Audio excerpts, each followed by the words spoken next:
Alrighty, I guess we're ready to go then, huh? Okay. Hi, everyone.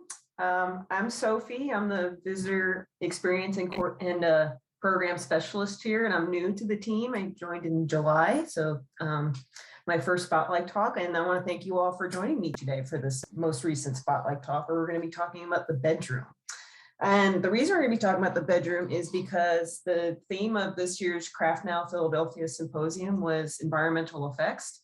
And with that, we're also talking about built environment. So it seems kind of appropriate to bring in the Wharton Esherick Museum into that. And the bedroom specifically is really unlike any other area in the house because we really get to see a lot of Wharton's personality and just kind of him as a person, not just as an artist or a woodworker or a craftsperson.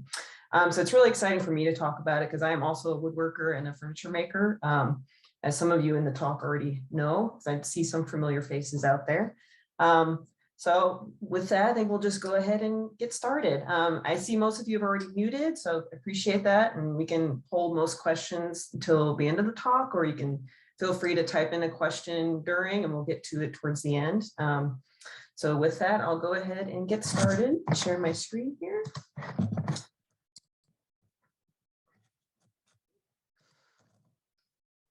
And I will present. And I already skipped. All right. So the bedroom. So as I said, we're focusing on the bedroom for today's Spotlight Talk, and the bed also in conjunction with that. And that's because we're talking about built environments. So a built environment is one that a person builds on their own, and it's to their liking, and it usually contains a lot of their personal effects. And in the case of Wharton Esherick, it contains a lot of his works that he's made over the course of his career, but also things like books and pictures of friends and family, and sort of just things that he wanted to be surrounded by in this very intimate space that is the bedroom.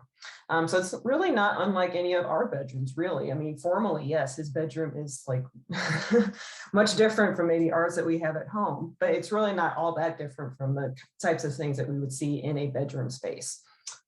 With that said, there's also the bed that's sort of this pinnacle aspect of the bedroom.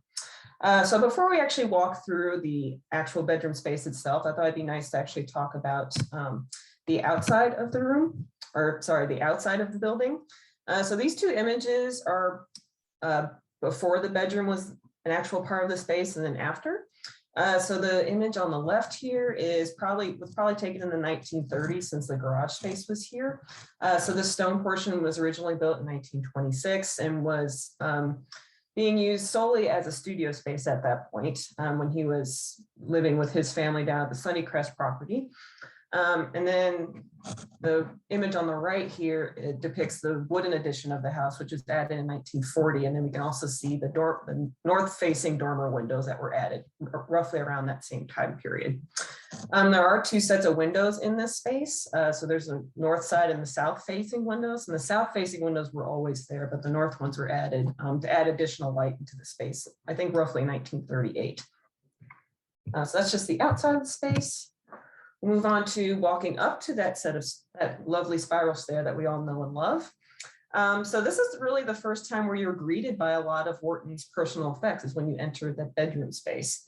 And this is interesting because really the downstairs is almost set up like a gallery space, really, or showroom space, because he had a very social personality, and any person that would come through that space would presumably want to buy something. So it sort of makes sense that Wharton would set it up as such. And it's not normal to have 3 desks in one space like that, right? So when you actually walk into the bedroom space, you really get a sense of him as a private person as well, and sort of things that he wanted to wake up to first thing in the morning. And if he was going to bed at night, it'd be the last things he'd look at before he goes to sleep. So you get this real sense of his personality and things that he really enjoyed outside of being just an artist and a woodworker and a craftsperson. So on the left here is when you're first walking up that spiral stair, you're greeted by a bunch of images of friends and family. You can see Marion Phillips up here, a painting of his daughter Mary at a young age, and a bust of her that he had carved at some point throughout his career. We also have a bust of Theodore Dreiser just to the left here, who was a great friend of his, who we've talked about in blog posts before. And on the right image, we have that really great door here, sort of built similar to a hatch door, one that you might see on a boat. We know that he spent a lot of time on boats, both as a child and also as an adult. I think he spent 3 weeks on his honeymoon on a boat. So it makes sense that that boat architecture and that stylings of a boat are sort of all throughout, influence the entire structure of the house. So this hatch door is very similar to that. It has this sort of radial patterning on it, which is supposed to mimic the spiral stair. So it's sort of like a nice aesthetic choice there. We also have an ebony handle on it. So when he isn't using the counterweight, this little wooden figure here in the left image, you can actually pull it down with that ebony handle when he was working in the studio that day. Moving on, I'm not going to talk about all of the personal effects here because this is only a 20-minute program. But I wanted to bring up this one because the race here is actually, and correct me if I'm wrong, it's actually the topic of the next Spotlight talk, as well as other toys that he's made over the course of his career. This is a bronze version of the one that you might have seen on top of the 1958 cabinet desk downstairs. It was a popular parlor game at the time, and the horses, from my understanding, were not as animated as the ones he created, so that was sort of his answer to that. And we also have some other personal effects here. So we have a lot of models throughout the space. So this is just one sampling of them, and models were another topic of one of the Spotlight talks previously. Then we also have this needlepoint here, which depicts the Pennsylvania Turnpike being built, sort of interrupting these lovely quilted billowing hills here and sort of separating the house structure from these hills. So it's a little interesting needlepoint there. Some more close-up images of friends and family. So we have this lovely portrait of his daughter Mary, portrait of Sherwood Anderson, his neighbor Felix here. And Sherwood Anderson was another great friend of Wharton's over the years. And it's a really poor image here, but this is a portrait of Marion Phillips here, who's his long-term partner after Letty. Then we also have a lot of his books here. And the books are sort of scattered all throughout the bedroom.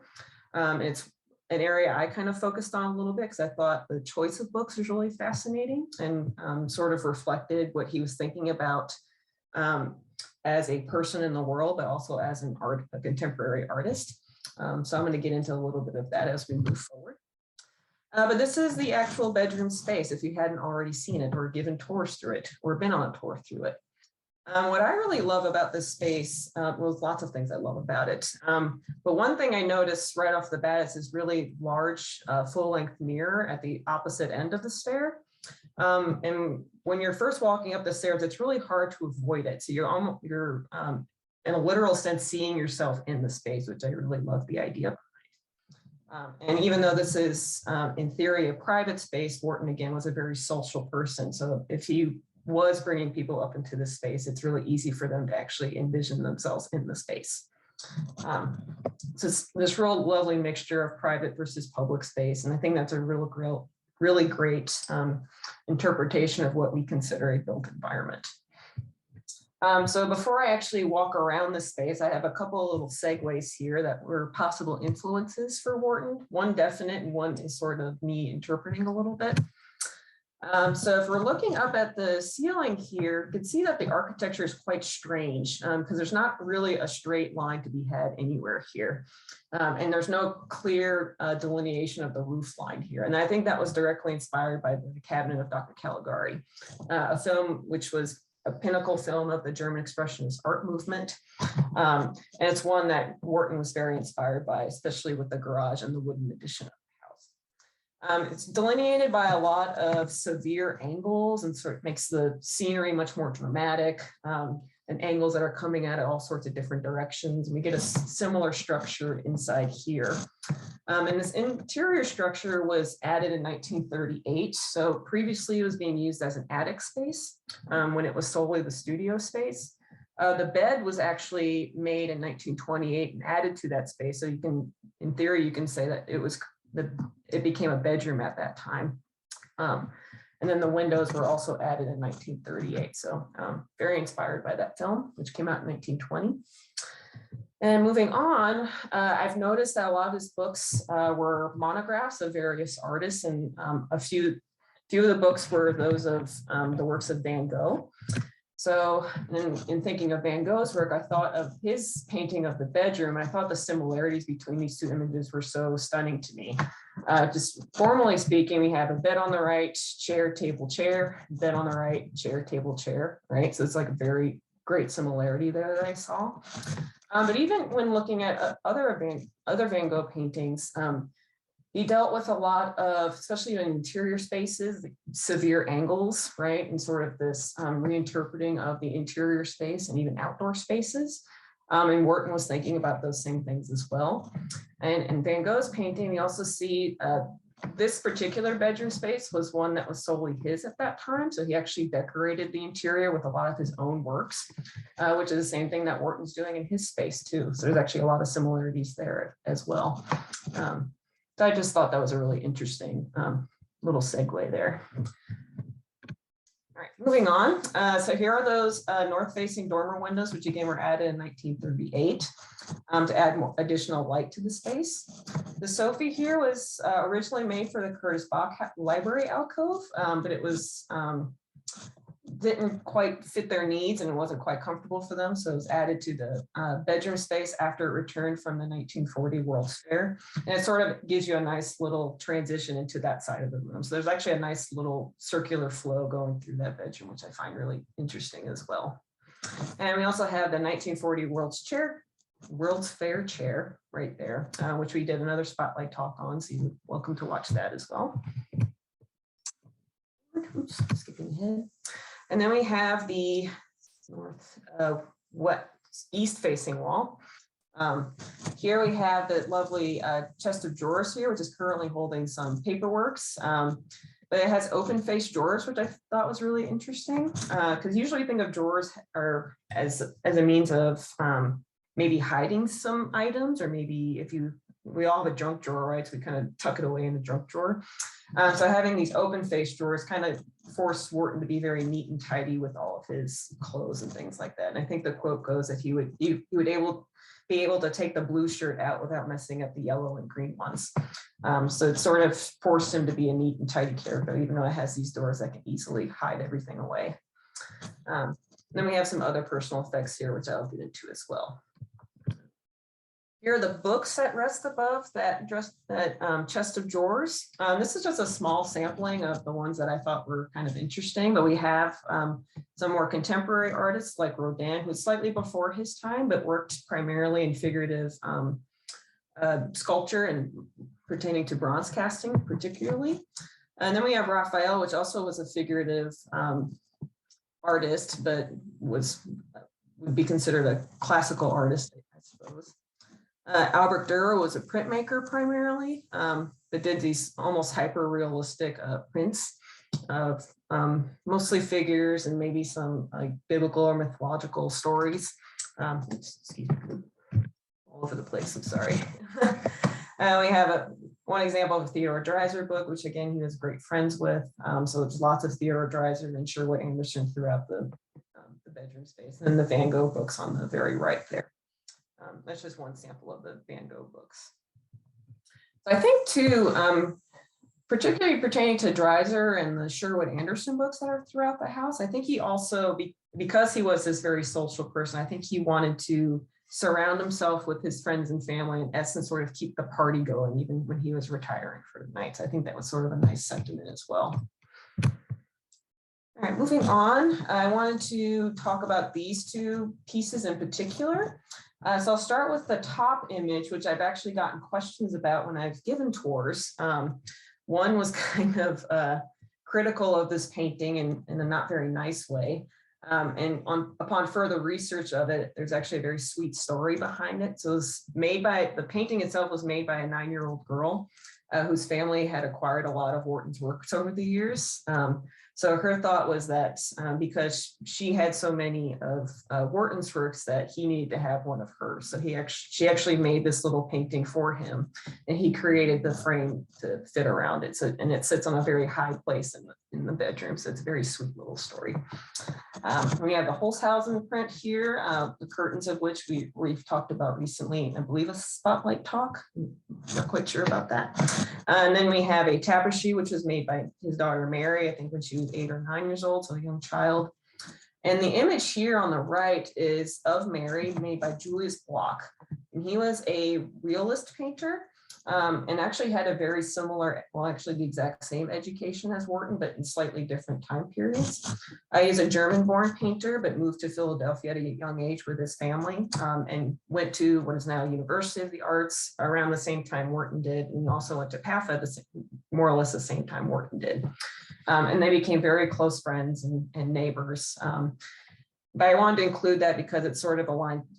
I think he aligned himself with a lot of realist and naturalist thinkers, like Julius Bloch being one of them, Theodor Dreiser being another. So it sort of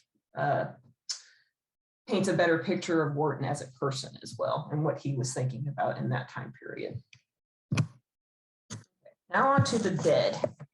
So as I said before, the bed was made in 1928, and it was added to the attic space when the stone portion of the house was still being used solely as a studio space. And it was often the case that he would be sleeping up in the attic, so he created the bed to fit that. The height of the bed was made to match the south-facing windows that were there previously, and it actually allows him to be kind of one with the valley, become one with the nature of that. So it's interesting, the height of the bed here, because it's actually rather tall for just a regular bed space. You'll see some images of some wood pieces here. So the bed is made of mahogany and padauk, which are two exotic woods. The padauk being this really bright red wood on the top right here, and the mahogany being this sort of orangey wood on the bottom right. So I wanted to include that because the padauk would have been the drawer fronts here, and the mahogany would have been the overall bed frame. And there's also some oak in there, which I assume is part of the carcass of the bed and holds all the drawers in place. But just imagining the colors in all of this together, especially with this sort of green outline here and the green outline of the window panes, it's really kind of a beautiful image to see all these wood colors in there, what they would have been like naturally when you first cut them. I'll move on to some other images here. And so construction of the bed is mostly mortise and tenon together, so very similar to how the spiral stair is put together, wherein these longer boards here have mortises in them that get placed into the tenon, so the cavity that gets fit into these posts here. And it has that very typical spiral that Wharton loves so much. And the drawers here also extend the entire width of the bed, which is very typical of a lot of Wharton's designs, wanting to use that space as efficiently as possible. And again, that was probably an influence from boat interiors where you're working within a small space. You need to sort of use that space as efficiently as possible. So you can actually extend this drawer out the entire way, and then all of this would actually be filled with a lot of his shirts and other accoutrements. Very neat and tidy, as he probably was. The poles here, it's actually one of the few instances where we have some visible poles on any of the drawers. Usually they have carved fronts on them, so it's not a visible drawer pole. So I'm not sure what the influence was behind that. I know it's on leather straps, so he doesn't hurt his shin on them. So they actually kind of rest flat against that drawer face. But I'm not sure why there's actually a drawer pole specifically on here. So that's going to be more research on my part. It's sort of an interesting inclusion there. More books, and these are the books that actually surround, I'll go back to my previous slide, that surround the bed here. So in my mind, these would probably be books that he found to be most valuable to him because they were the closest to him when he goes to bed at night and wakes up first thing in the morning. So again, we have a lot of Sherwood Anderson and a lot of Theodor Dreiser. We also have Sailing Alone Around the World. So he's probably maybe dreaming about sailing if he's not currently doing so. And then over here on the left, we actually have a lot of catalogs from Museum of Modern Art shows. We have some Arshile Gorky. There is, who was a figure painter and drawer. We have some Alvar Aalto, an architect, and a few other kind of scattered in there. So he's really keeping up with what's going on in the art world at the time and seeing what's happening in New York, which is a big artistic hub and still is. But also just kind of keeping track of his friends and people he admired with all these books. Another Sherwood Anderson down here. some other books. He's also a big poetry fan, so he has some Walt Whitman and Ford Madox Ford, which he did a blog post about, so you can read up on that. And again, more Dreiser. Frank Lloyd Wright, which was an early influence for the stone portion of the house, or at least not so much formally, but at least similar philosophies were in play there. And Giacometti, who was another figurative sculptor who worked primarily in bronze, but was a lot more abstract. And actually, I think there were some similar philosophies in terms of material usage there. Giacometti was very much about sort of honoring the materials, like these malleable materials of wax and clay, which we would have used to precede casting them into bronze. So he actually would sort of smush the clay around or wax around and leave his fingerprints in the sculptures, which was very different from things that came before that. So very interesting choice there. And also masters of Italian art. So I think understanding him as a woodworker and knowing that he kind of broke a lot of rules that are in woodworking, I think he had a mentality that he needed to sort of understand what the masters had done in order to figure out how he can break some of those rules and making more abstract figurative works. So I think having sort of these classics hanging around too sort of inspired him to not do that in many ways. Just a quick view of this 1954 table here, which was made for Marion Phillips as a desk. She was left-handed, so the left side of the desk is a lot more fleshed out than the right side. And again, just the World's Fair chair here. And then you can also see on the sofa, we actually have some drawers underneath. So again, using as much usable space as possible. So kind of hiding some drawers in there. Wrong direction. Then we have the west facing wall here. So now we get a real sense of that roof line and that triangular roof line here. We can see that ladder that was used in place of the spiral stair when it was moved twice, once for the 1940 World's Fair and the second time for the retrospective of his works in 1958. So we get a real sense of that. And we have this shelf that kind of swoops around the south side of the wall here. So it's sort of bringing you back full circle throughout that whole space, which is really nice and really interesting detail. And also kind of keeps your eye moving around the entire space as well. And I think my last image is just another image of more books here. So avid reader, clearly. But we have more Dreiser books here. Then I think there was also some Richard Wright books like Native Son and Notes on Native Son, which was written by, what's his name?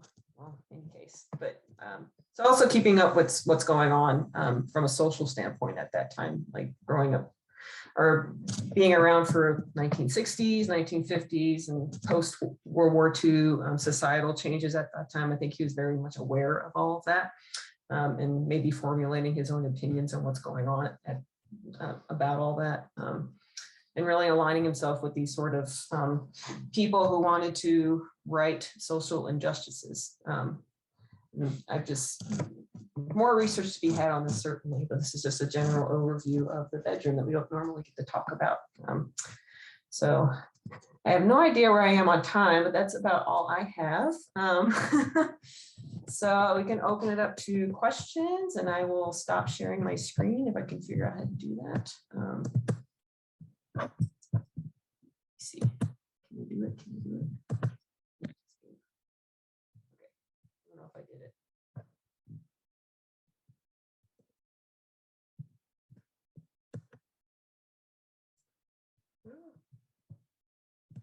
I stopped the share. I'm sorry. Well, I can open it up to chat. You know who made the needlepoint with the turnpike cutting across the fields? I believe it was Anne. Oh, here we go. Stop share. I believe it was Anne Albee. Is that correct? I don't know if someone else can answer that.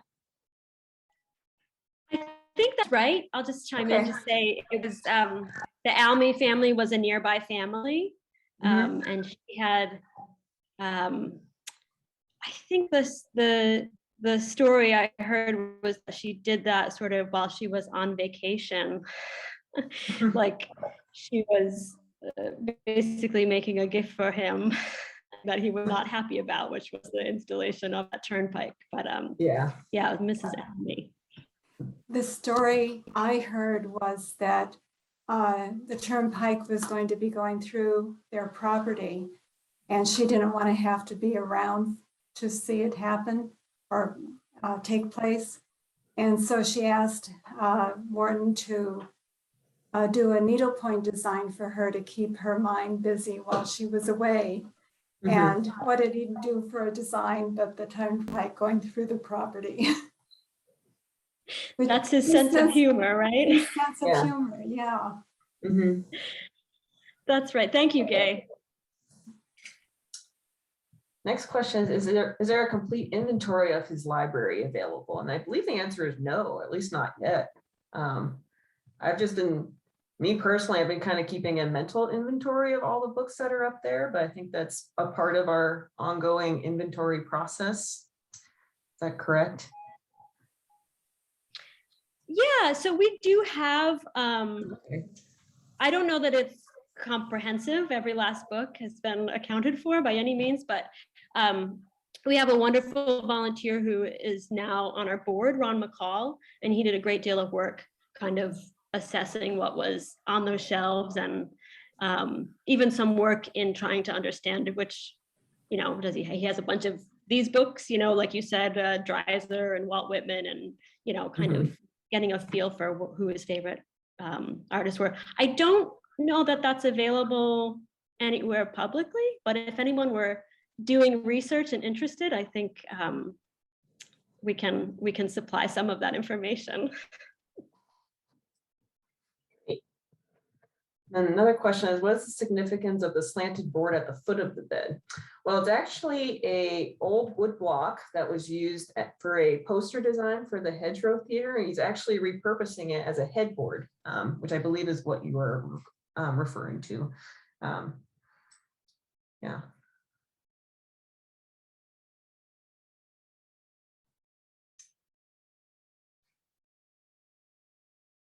Any other questions? People feel free to unmute yourselves too if you just feel better asking the question instead of typing it. And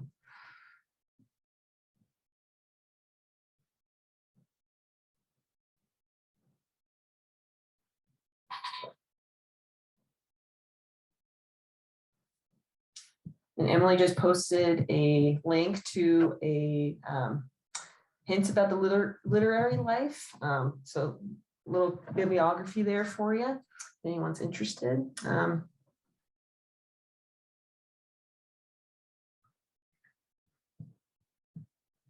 right, if there are no other questions, I want to thank everyone again for joining me on my first Spotlight talk.